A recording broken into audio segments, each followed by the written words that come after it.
Hey y'all, I want to introduce you to Starting Block, the best co-working space in Madison. If you work from home or you are new to Madison, or you just feel like you don't have a professional community, you should definitely check out Starting Block.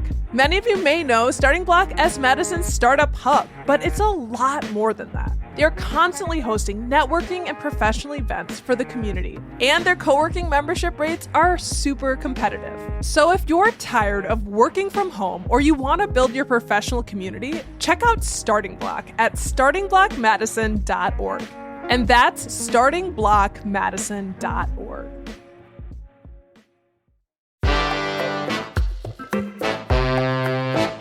Today on CityCast Madison. It's Thursday, so of course we're dishing on Madison's food scene. We know there are cocktails, and then there are craft cocktails, and Madison does both in spades.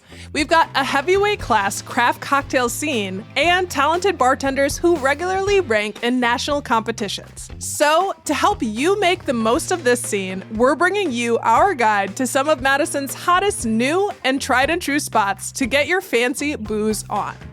Our Haley Sperling, Cap Times Lindsay Christians, and I are serving it up.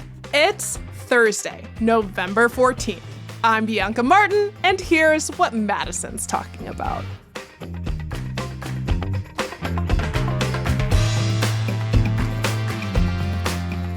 All right.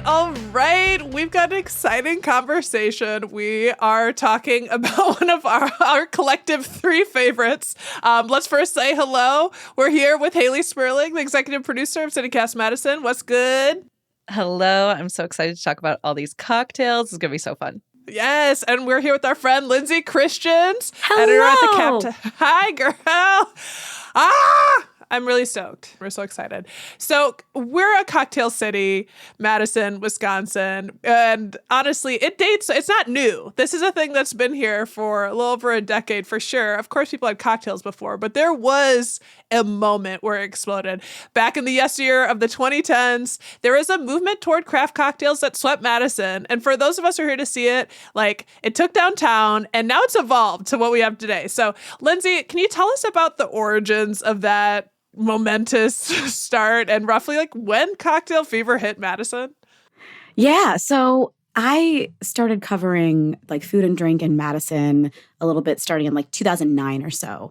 And at the time, it was a little bit of Saint Germain popping up on cocktail menus. I don't know if you guys remember when Saint Germain was in every other cocktail. Oh, Saint Germain? Yeah. Yeah. Well, when you put it like that. And there was a really long list of martinis at Smokey's Club. And my dream was to become one of those journalists that gets a martini named after them at Smokey's. That was the dream, right? Right, as a food writer. Yeah. And so as the cocktail culture kind of evolved, and I wrote about trends coming through, everybody making cocktails with anchovies or everybody putting their cocktails on draft or in a keg or something, these sort of trends that came through. I was following all of them. I was who's using kombucha in cocktails? Who's using apple cider in things? And that really started to pick up during the 2010s for sure. I think there are a couple sort of factors behind it. One is Distill America, which is this huge event every year that brings in domestic producers of spirits, and they use it as a chance to try stuff. Because a lot of bartenders and bar managers and restaurant owners go to that event, distributors go to that event, and they're like, okay, here's this cool new rice spirit, or here's this really interesting infusion of a brandy or a bourbon. It's also the place where you'll see people who are putting their label on things. This is a... Right. Yeah. This is my kombucha. Right. Yeah. Exactly. So that, I think, definitely had an impact on sort of taking what was a larger craft cocktail movement that was happening on the coasts and bringing it to Madison, where we hadn't seen a ton of that before. I mean, we were still very much like a Wisconsin old-fashioned kind of place at the time. Nothing wrong with an old fashioned, though.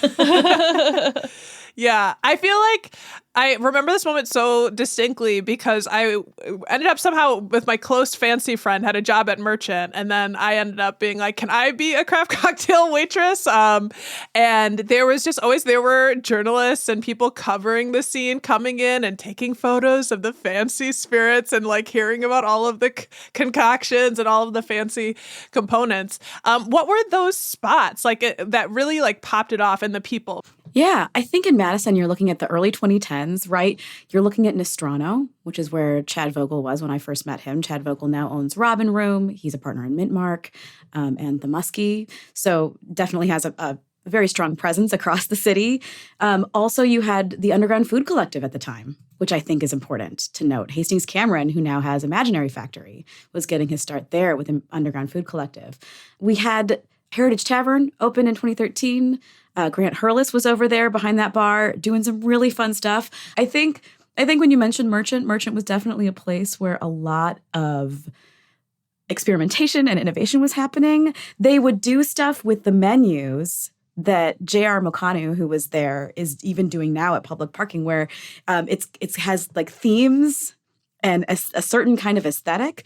I remember a menu drop at Merchant back in the day that was like all on a record. It was like a record, A-sides and B-sides. And the thing that was wonderful about Merchant and Underground Food Collective is they had a lot of people who were really excited and interested in cocktail culture who also wanted to collaborate on making the drinks as best as they could be, like as just wonderful. So they really wanted to, like, they put up their ideas for the new cocktail menu, and everybody would get to say a little bit more of this, a little bit less of that. It felt very collaborative, and it had a lot of energy behind it too. And they really are super collaborative in these different bars, like from back then and still today. Basically, like a bar manager, they're like, we're making our new bar menu. And they each, it's like not a friendly competition, but like, I want to bring my creation to life. Like almost like, approaching the way chefs and restaurants are approaching their products and the presentation and all things like that. So we know it's grown so much. So we've had this great, amazing start. And I'm glad that you have that history, Lindsay, to really bring it home. But our scene has grown exponentially over the years. What are some of the new places that you are excited about? I think we kind of have to start with Public Parking, right? Yeah. It's maybe the most exciting new cocktail bar to open in Madison in a while, right?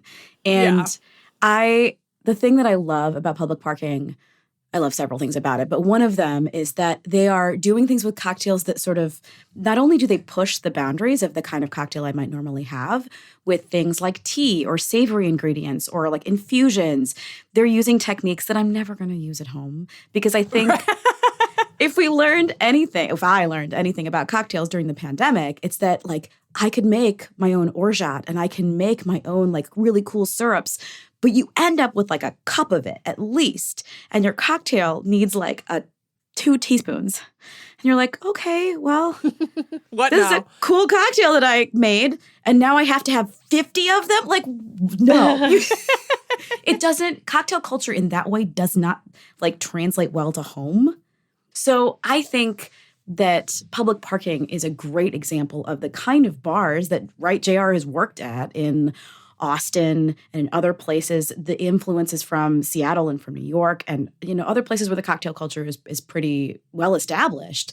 And he's taking all of those things that he's learned and he's bringing them to a menu that feels not only like exciting and delicious, but also like deeply millennial in a way that I really like. Yes. To me, it feels like millennial, but not super millennial, like pandering, right? Because there are some places that lean really heavy into like the millennial pink, and then there's florals everywhere. Like that's, and I'm not here to bad talk everyone's favorite, but that is how I feel kind of about the new Mint Mark. If this is a hot take situation, I still love Mint Mark, but the new space, like there's something about it. It just feels like they're pandering to the millennials. But Public Parking, I think, does it in a way that is a little bit more subtle and also perhaps a little bit more authentic to who they are.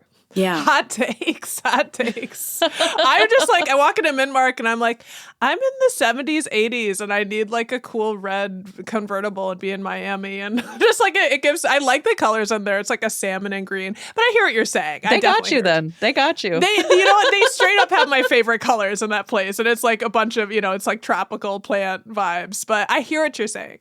Yeah, I think one of the cool things about public parking is the tiki cocktails. Like they're doing cocktails that not only are they doing slushies, right? They're also doing like a porron, which is something that you would normally use for wine. Why not? I just like hearing Perón. Yeah, it's so a porron is usually you'll see it with like Spanish wine, and it looks like a water pitcher with like a long thin spout, and you pour it in your mouth. They're making cocktails in those. And I love that. Yeah. My goodness. Which is so fabulous. And so I like the thing also that I wanted to mention about public parking is I've been there now multiple times. And the first time we went, it was incredibly overwhelming and so loud. And I thought, I'm never going to get my husband back here. Like, this is too much. This is too much. And then I went again on a weeknight a little bit earlier in the evening. And we got to sit in the little side room. And it was lovely. It was so much calmer. It had a totally different vibe. Right? So I think if you've been to public parking and it wasn't your scene on either side of that, maybe give it another shot if you like the cocktails. They had some good NAs, and I know we're going to talk about NAs later, but they're top on my list for NAs. But you also went to the Northside Lounge, right? That one's like hot. I did. I was like, if I'm going to research for this episode, I need to like go to some places that I haven't been to yet. Northside Lounge, I think, is exactly the kind of bar that like my generation, so like elder millennial X is opening now, which is to say it has some of the elements of like the divey roots, kind of. It's not a dive, I should say. It's not a dive. It's also not like a full craft cocktail bar in the way that public parking is. The prices are really reasonable. Like very good prices. And they're doing craft cocktails, but not in a way that is involving tea or tinctures and things. So, for example, they just won the Cap Times Old Fashioned Week with their Cherrywood smoked Old Fashioned. And so when I went, I was like, I have to get this. It's real good. Yeah, and it's they literally put a little smoke on the top of it. But here's why I think it's so good. So it's got rye in it, and it's got a little bit of like orange liqueur. But the reason I think it's so wonderful is they put the smoke kind of over the top and then cover it. But the smokiness comes on the nose, like from the aroma, but not in the cocktail like it's mezcal. It doesn't taste smoky. It has the smoky smell, but it doesn't have the smoky taste and flavor, which I can sometimes find off-putting depending on the direction someone's taking mezcal or scotch, for that matter. So that to me was really lovely, and I thought a very thoughtful touch. It's nice, but then there's also, you can do the shake of the day, and I love that. They're literally greeting every person who comes in, and like they seem to know most of them. Just on the night that I was there, and I was talking with the owner, Simon, and they've been open, I think, maybe for 3 months. And he's like, we'd like to be a little bit busier. And I was like, I would love to make that happen for you because this place is wonderful. It's really great. My God. I was having the exact, I'm so sorry to Simon because my exact reaction is like, don't tell anyone. I'm just kidding. That's the point of the show. I'm just like, the prices are so good. But the smoky drink was really, really special. And I remember being like, oh, some pomp and circumstance, because then they, set it on fire and all of that. But it actually delivered. That's where I am fascinated by the fact that like Stuffed Olive just opened with like a super long list of things that that back in the 2000s we called martinis but are not martinis because they have like butterscotch and cake vodka and chocolate syrup and God knows what else. That's not a martini. I'm sorry. That's not even a hot take. It's in a martini glass. Yeah. Right. It's in a martini glass, so it's a martini. I get what you're saying. It's serving blue velvet. Yes, right. And I feel like Opus was big into those back in the day, like Opus Lounge.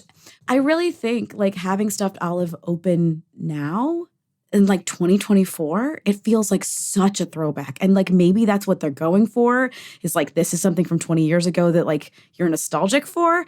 I'm not particularly, but like sure. I also think it's interesting. I think in terms of cocktail bars, when I think of places that are like interesting or cool or that I want to tell people about, I think of places like Lola's, which is relatively new on the north side, where they have a decent list. It's a shortish list of cocktails, but they've got a good list of cocktails. But the thing about Lola's is you can pretty much order anything, right? Similar to a Robin Room or anywhere like that, where you just say, you know what, I'm really in the mood for a Boulevardier, and you don't have one on your menu, but I love a Boulevardier. Can you make me one? I had gotten off a flight, and I went to Lola's because it's near the airport, right? And I was like, this is just the thing I want as an icy cold Boulevardier. And it was perfect. Absolutely perfect. I love that. Yeah. My favorite drink recently has also come from Lilla's, and we talked about it on the podcast recently with our girl Emma Waldinger from Madison Magazine. Their Passion Star Martini is so delightful, and I feel like is just kind of becoming this it girl classic. It's got vodka, passion fruit, lemon, vanilla, and then it's topped with cava. So it's like sweet but not overwhelmingly sweet. It's a good sipper, and it's kind of like a nice drink for me to like start the night off of, right? It's just like bright and fun, and Passion Star, it's got a fun name. She's cute.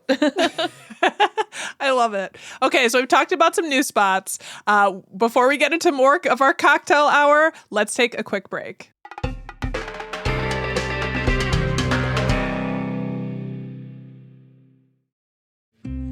How about some fresh out of the oven gingerbread, bright snowdrop, fresh Iowa pine, and cool peppermint to put you in the holiday cleaning spirit? Made with goodness, not a lot of nonsense. Mrs. Meyer's. See what good can grow. Visit mrsmeyers.com today. This episode is brought to you by Viore. Give the active people in your life something they'll truly appreciate. Performance apparel from Viore. Whether they're into running, surfing, hiking, or even just casual walks around the block, there's something for everyone. And if you're not sure what to gift them, you can't go wrong with something from Viore's Dream Knit collection. It's the perfect gift and so comfortable. Get 20% off your first purchase today at Viore, VUORI.com/Spotify. All right, so we're back. We talked about new places, and I want to talk about, ask you guys just kind of your favorites on classics. For me, my favorite spot is Robin Room. So there's some other classics like Maduro and Gibbs. I'm just going to jump in and talk about Robin Room. The scene is beautiful in there. I just feel like they've got old classic books on the side, and I can just sit there by myself and feel like, I don't know, I'm the sailor from the Brandy song from Looking Glass, just thinking about my life and looking at a beautiful wooden room. But yeah, I love Robin Room. It's a great cocktail go-to, and my go-to cocktail there is called the Jasmine, which is gin, Campari, Cointreau, lemon juice. It's just one of the classics, so it's on their, it's not on their new menu, but it'll be there forever because it's a classic cocktail. But their friggin' bar menus that they switch up are always on point. I just want to shout out Annie Leahy, the bar manager there. They keep it tight. Those menus are interesting, and yeah, we gotta shout out Robin Room. By the way, one of our first sponsors on the show. Right. This show is not sponsored by Robin Room, Not but anymore. We have been in the past. But we love Robin Room. I will say one of my favorite drinks also comes from Robin Room, also on their classics menu, the Pendennis Club, which is kind of like the sleeper to the Clover Club. And I learned recently that it was named after this social club from Louisville, Kentucky. But it's got gin, apricot brandy, and bitters. And again, it's sweet, but it's not overwhelming. It's just, I love Pendennis. It's just a fun one. Nice. Classic. Yeah. I have to say some of my go-to cocktail spots now are probably State Line Distillery, where Mike McDonald is running that program just beautifully. I love the cocktails at State Line, and as they expand what they are making, it's pretty fantastic. So I tend to be a very seasonal drinker. So I like to drink gin in the summer, and I like to drink rye in the winter in my cocktails. Oh, fancy. Yeah. But they have a couple of, these I think are on the menu right now, but there's the 20-ish century, which is based on a cocktail called the 20th century. That's a more classic, but this is kind of their riff on it.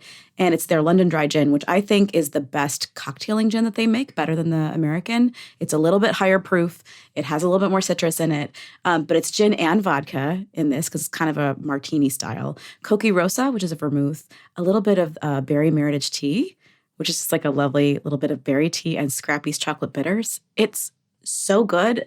I want to make it at home.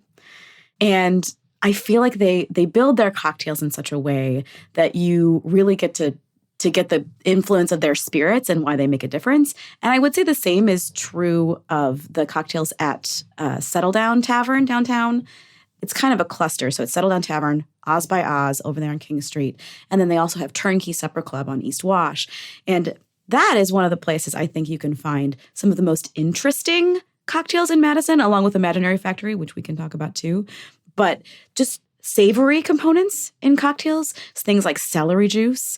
Yes. A lot of Amaro in their cocktails. He loves Amaro. Brian Bartles, who runs that program with some other folks too, he's the author of several cocktail books, including the United States of Cocktails, which I cocktailed out of a lot during the pandemic. And it's thoughtful, but it's also like, oh, you're going to try something a little bit new based on things that you know that you already love. It's a place to expand your horizons. All those three are.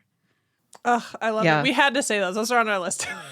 Oz by Oz. I mean, I think they are truly doing some of the most like inventive cocktails out there. Like they have taken like that merchant Robin Room model and just like kind of times 10. They're doing always something so cool. I had a really good, I'm blanking on the name right now, but it was this really good martini and it was clear, it's just like clear alcohol, but it tasted straight up like a Bloody Mary. And it was so good. I've had that too. And it's incredible. And it looks like nothing like it tastes like. Right? No, exactly. Which is so fun. It's like this weird cognitive dissonance. And also, too, I feel like we got a shout out right across the street from Oz by Oz is Plainspoke. Yes. They're doing some fun stuff over there, too. They have a lot of fun frozen, like tiki drinks. Their menu is also sort of chaotic to look at sometimes, too. But it's part of the fun. Yeah, they're really fun. One of the things I really like about Plainspoke is something that we mentioned with public parking, too, is that they do cocktails for multiples. So you can like order one cocktail for your group of friends and share it among you. Yeah, they have a little thing where it's they have kind of a similar thing at Sardine with the absinthe thing that they do, where it's like a little spigot. I love a cocktail from a spigot, guys. I do. Okay, I was going to say I love a cocktail from Sardine. Sardine has a coffee cocktail right now that is insane. Their French coffee is like cognac. I don't even know how to say this. Pernod pastis, espresso, cream, sugar. It's ungodly. Or godly. Either way, whatever you believe, it is exquisite because they also have an espresso machine. Sardine kills it. Bar Corallini, they've won some of their cocktails like #1 in Madison, and for good reason. Like I love an Aperol Spritz there, but their like bespoke cocktails are incredible. My only beef. Again, we're doing hot takes today. I love Bar Corallini. I love it. Do not get me wrong. But they do their Boulevardier with Aperol. And that's not a Boulevardier. It's got Campari in it. I'm sorry. And what you do... so similar. When you substitute the Aperol, it makes it's sweeter. And it pushes the balance off. And so the cocktail doesn't work anymore. And I remember I got one and I was like, what is going on with it? And I had to get the menu back because I was like, something is wrong here. But the thing about Bar Corallini and some of these other places too is they have close relationships with like the folks at State Line. And so, yes. Yeah. And that's just she's really bringing it back lovely. to her favorite. Yeah. No, I love, and there's relationships across the deck. Yeah. And Bar Corallini now has its own limoncello that Chef Giovanni makes. Yeah. I love that. And also, while we're like talking about good balance, we do have to talk about Hastings Cameron's Imaginary Factory because I think it might be one of my definitely top 5 favorites and one of the most creatives. And they really do balance and taking risks well. I think they have like vegetal goddesses and gods from Olympus on their menus. Like I always think they crush it. And I love beets in a drink. Not everyone loves beets in a drink. I love beets in a drink. And their beet drinks kick butt. They had like during the summer seasonal stuff too, like rhubarb Negroni. Their tomato was gin, yellow tomato, lemon, smoked salt, and MSG. Like, I love them. I could go on forever about Imaginary Factory, but we are running out of time. So can we end on naming conventions? Yeah. Totally. Because we're basically done, and that's where we started. And Lindsay, I hope that you do get a martini named after you because you deserve it. And it's like one of my favorite parts about the cocktail scene and these cocktail programs that happen in incredible ways across the city is when they have these super fun creative names and how much fun the bartenders have making those names up. I remember working at Merchant, one of our coworkers got one, and her name was Tori Victoria, and it was Victoria's Bathwater because she is a regal, wonderful woman. And she was honored with the name. And I just wanted to throw out here, since we are getting close to holiday season, it's a little bit early, but last Christmas we had on another cocktail connoisseur in Madison, Jeremy Baisley, on. He worked at Merchant. He's part of the guys that do the Barmadillo, Muskie. He's all over town. But he came on and he actually created a cocktail called the Blitzen Bianca. Which is I not love the it. same as being on a menu. But that conversation was really fun. And he went through 3 different cocktails. So if you're like having a holiday party, we'll be sure to link that in our show notes. The other was like a mulled cider and a cranberry ginger soda. But I love everything. It's just creative. Like we get to have a lot of fun with these going out and checking out new craft cocktail spots and drinks. I have to say one of my favorite names of a cocktail in town is Sam saved a baby duckling last week, which is at Settle Down. And that's just very fun. And there was a bartender at Gibbs on Willie Street who was very into musical theater, and he did an entire bar menu that was all named after like musical theater shows and songs. And I was like, I love that. I was like, either you go all the way to that or you do an odd duck in Milwaukee and you just give everything a number. That's fine. Like you don't have to try, because one thing that I've realized over the years of reporting is that bartenders, a lot of them hate that. They hate having to come up with new names, like a lot. So I'm like, well, They're under pressure. right? And it's always just sort of like, well, this is like a riff on a Collins, or like it's kind of a Daisy, or it's a, and it's a variation on something. But just coming up with names is tough. And there are places, like I said, that just give them all numbers. But then it's really hard to remember what the heck you ordered. I That's kind of fair. love a drink that just tells you what it is. Also talking about Gibbs, they have a drink on their menu that is literally just, this is a spicy drink. Yes. And it's kind of it's my go-to. Usually my go-to is their community cocktail, if it sounds good. If you guys don't know, Gibbs does this cool thing where each month they have a rotating cocktail, and part of the proceeds benefit a local organization in Madison, which is awesome. Shout out to the connections and giving back. But yeah, this is a spicy drink. It's just classic. You know what you're getting. It's a little spicy, it's a little sweet, and it's a lot of fun. And it's not trying too hard, and that's what I like about it. I did once go in and say, like, this one, is it spicy? And the bartender just deadpan, what does it say? No. And I was like, okay, fair point. That's a fair point. Fair. Yeah, fair. Did we forget anything, Haley? I guess we talked about Mintmark. We like Mintmark and Muskie Lounge. We didn't get too deep into their cocktail program, but we recommend it. They're all really wonderful. The thing about Mintmark and Muskie and Robin Room is they have that software that means if you've had a cocktail at one of the places, you can get it at one of the other ones, which is really cool. Oh, I didn't know that. Yeah. And I really love that, because my husband really loves some of the rum drinks at Robin Room. Like they have a Hotel Nacional and like a Mai Tai and like some really fun rum-based cocktails that they can usually also make at Mintmark, right? Yeah. And similar, like Muskie does, I don't know that Muskie does as much craft sometimes, but they can totally make you a lot of things that are not on that menu. So that's really cool. I also wanted to shout out Leopold's for anybody who's like near campus and studying. Yes, of course. And needs like an espresso martini. Leopold's has some really solid classic cocktails. And if you have to like go with your computer somewhere and have a drink, Leopold's, you will feel in good company with all of the students who are pretending to study. Yeah, I straight up had a full meal and cocktail there by myself in like luxury. I had bought a book, and I love Leopold. It's a great vibe. I love it. I feel like also one that we haven't shouted out yet is Cordial, where we actually had our CityCast Madison launch party. They've been very good to us, and they're also doing fun cocktails, but also kind of like you mentioned, Lindsay, with the Northside Lounge. You know, it's got kind of divey roots, but it's also played up, so it's a nice spot. So it's just very lovely atmosphere, and the bartenders are just so, so nice. I would also say, when I was reporting that NA trend story about non-alcoholic and low-alcoholic cocktails, some of the best NA cocktails I had were at Cordial. They were really, really good. And obviously that's going to blow up more in January for Dry January.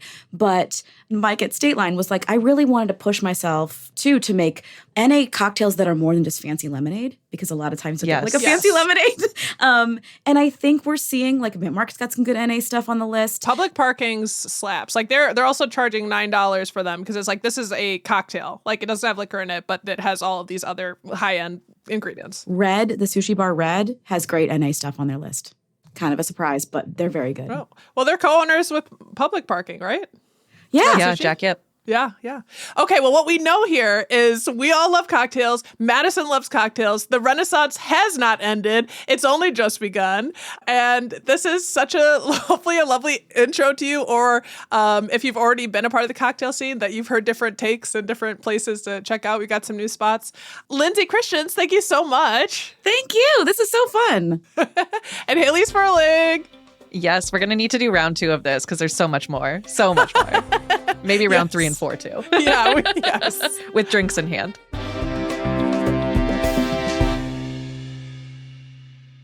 That's Lindsay Christians, food editor at the Cap Times, our executive producer, Haley Sperling, and me bringing you our guide to finding a good cocktail in Madison.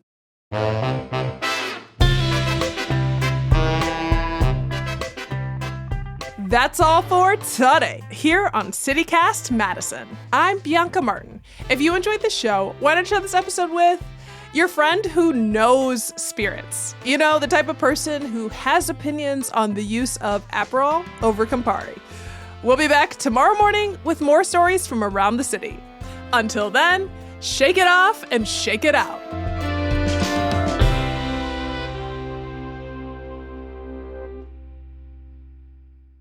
I'm just laughing at the hubris that we had that we could get this in one conversation, like all of the good spots. This is also an abundantly beautiful thing.